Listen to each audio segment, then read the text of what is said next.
നമസ്കാരം. മലയാളി വാർത്തയിലേക്ക് സ്വാഗതം. മുഖ്യമന്ത്രി പിണറായി വിജയന്റെ മകൾ വീണയുടെ കമ്പനിയായ എക്സാലോജിക്കിന്റെ അക്കൗണ്ടിലേക്ക് സ്ഥിരമായി പണം നിക്ഷേപിച്ചിരുന്ന CMRL അടക്കമുള്ള 8 സ്ഥാപനങ്ങളിലേക്കും SFIയുടെ അന്വേഷണം പുരോഗമിക്കുകയാണ്. ഇവരുടെ മൊഴികളും അന്വേഷണ സംഘം രഹസ്യമായി രേഖപ്പെടുത്തി തുടങ്ങി എന്നുള്ള റിപ്പോർട്ടുകളാണ് ഇതിനോടകം പുറത്തുവരുന്നത്. SFI deputy director M. Arun പ്രസാദിന്റെ നേതൃത്വത്തിലുള്ള സംഘമാണ് തെളിവുകൾ ശേഖരിക്കുന്നത്. നിർണായക മൊഴികൾ ഇവരിൽ നിന്ന് കിട്ടിയെന്നാണ് സൂചന. മൊഴികളിൽ വൈരുദ്ധ്യവുമുണ്ട്. വീണയെ കുറ്റപ്പെടുത്താതെയാണ് പലരും മൊഴി നൽകാൻ ശ്രമിക്കുന്നത്.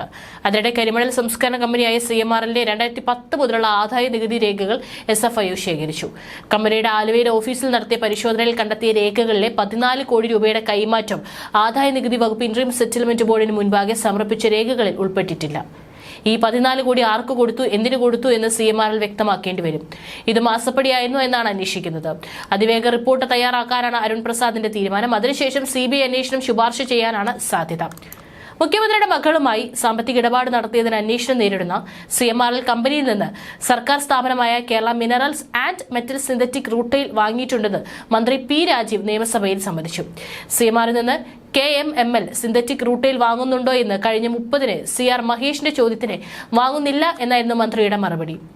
എന്നാൽ ഫെബ്രുവരി 13-ന് AP Anilkumar, Roji M. John, Shafi Parambil, Uma Thomas എന്നിവർക്ക് നൽകിയ ഉത്തരത്തിൽ 2008 മുതൽ 2020 വരെ വാങ്ങിയിരുന്നതായി മന്ത്രി സമ്മതിച്ചു. CMRLന്റെ റൂട്ടെയിൽ KMML വാങ്ങിയിരുന്നതായി കഴിഞ്ഞ 12-ന് മലയാള മനോരമ റിപ്പോർട്ട് ചെയ്തിരുന്നു. ഇതിനുശേഷം നൽകിയ മറുപടിയിലാണ് 12 വർഷത്തോളം വാങ്ങിയിരുന്നതായി മന്ത്രി വെളിപ്പെടുത്തിയത്.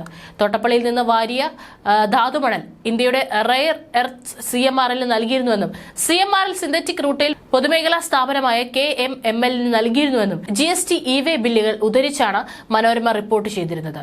തീരമേഖലയിലെ ധാതുമണൽ ഖനനത്തിന് പൊതുമേഖലാ സ്ഥാപനങ്ങളായ ഇന്ത്യൻ റയർ എർത്ത്സിനും KMMLനും മാത്രമാണ് അനുമതി നൽകിയിരുന്നത്.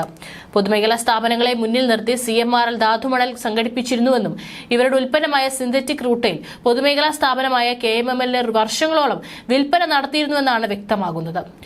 135 കോടി രൂപ രാഷ്ട്രീയ പാർട്ടികൾക്കും ഉദ്യോഗസ്ഥർക്കും നൽകിയെന്നാണ് ആദായ നികുതി ബോർഡിന് മുൻപിൽ CMRL ഉദ്യോഗസ്ഥർ നൽകിയ മൊഴി. 2008-20 കാലത്തെ ഈ പിൻവാതിൽ ഇടപാടിന് കുടപിടിക്കാനാണ് പണം ഒഴുക്കിയതെന്നതിന്റെ സൂചനയാണ് പുറത്തുവരുന്നത്. രാഷ്ട്രീയ ട്രേഡ് യൂണിയൻ നേതാക്കൾക്കും ഉദ്യോഗസ്ഥ മേധാവികൾക്കും 135 കോടി രൂപ നിയമവിരുദ്ധമായി കൈമാറിയെന്ന കേസിലാണ് SFI അന്വേഷണം. ISP രേഖകളുടെ പുറത്തേക്കും SFI അന്വേഷണം നീളും. അതിനിടെ Kerala minerals and metals limited നടത്തിയ ധാതുമണൽ കൊള്ളയിൽ KSIDCക്ക് പങ്കുണ്ടെന്ന് ഷോൺ ജോർജ് ആരോപിച്ചിട്ടുണ്ട്. തോട്ടപ്പള്ളിയിൽ കരിമണൽ ഖനനത്തിന് KMML അനുമതി നൽകിയത് കുറഞ്ഞ വിലയ്ക്കാണ്. ഇതിനായി KSIDC ഇടപെട്ടു എന്നാണ് ആക്ഷേപം.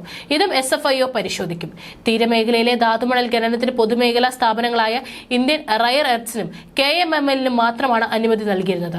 പൊതുമേഖലാ സ്ഥാപനങ്ങളെ മുന്നിൽ നിർത്തി CMRL ധാതുമണൽ സംഘടിപ്പിച്ചിരുന്നുവെന്നും ഇവരുടെ ഉൽപ്പന്നമായ സിന്തറ്റിക് റൂട്ടെയിൽ പൊതുമേഖലാ സ്ഥാപനമായ KMMLന് വർഷങ്ങളോളം വിൽപ്പന നടത്തിയിരുന്നുവെന്നാണ് വ്യക്തമാകുന്നത്.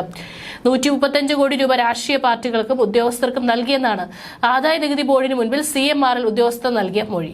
2008-20 കാലത്തെ ഈ പിൻവാതിൽ ഇടപാടിന് കുടപിടിക്കാനാണ് പണം ഒഴുക്കിയതെന്നതിന്റെ സൂചനയാണ് പുറത്തുവരുന്നത്.